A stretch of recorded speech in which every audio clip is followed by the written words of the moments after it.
Mr. Deputy Secretary General, Excellencies, Mr. Special Coordinator, distinguished delegates, thank you for this opportunity to brief the Member State on the Ebola epidemic in West Africa. 6 months into the worst Ebola epidemic in history, the world is losing the battle to contain it. Leaders are failing to come to grip with this transnational threat. In West Africa, cases and deaths continue to surge. Riots are breaking out. Isolation centers are overwhelmed. Health workers on the front lines are becoming infected and are dying in shocking numbers. Others have fled in fear, leaving people without care for even the most common illnesses. Entire health systems have crumbled. Ebola treatment centers are reduced to places where people go to die alone, where little more than palliative care is offered. It is impossible to keep up with the sheer number of infected people pouring in our facilities. In Sierra Leone, infectious bodies are rotting in the streets. Rather than building new Ebola care centers in Liberia, we are forced to build crematoria.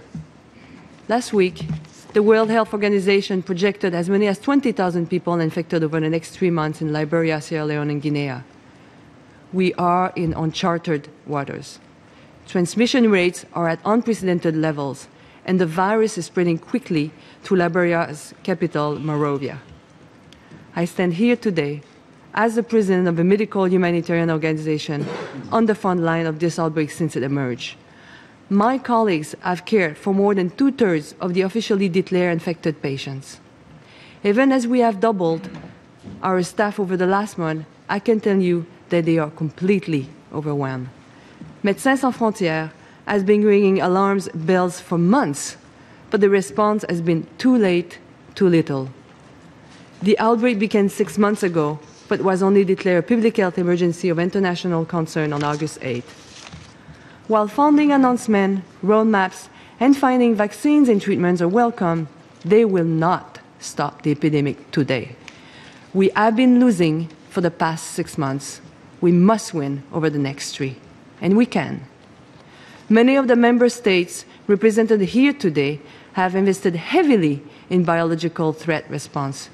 You have a political and humanitarian responsibility to immediately utilize these capabilities in Ebola-affected countries. To curb the epidemic, it is imperative that states immediately deploy civilian and military assets with expertise in biohazard containment. I call upon you to dispatch your disaster response teams, backed by the full weight of your logistical capabilities. This should be done in close collaboration with the affected countries. Without this deployment, we will never get the epidemic under control. The following must be prioritized, and I will echo some of my colleagues before. Scaling up isolation centers, deploying mobile laboratories to improve diagnostic capabilities, establishing dedicated air bridges to move personnel and equipment to and within West Africa, building a regional network of field hospitals to treat suspected or infected medical personnel.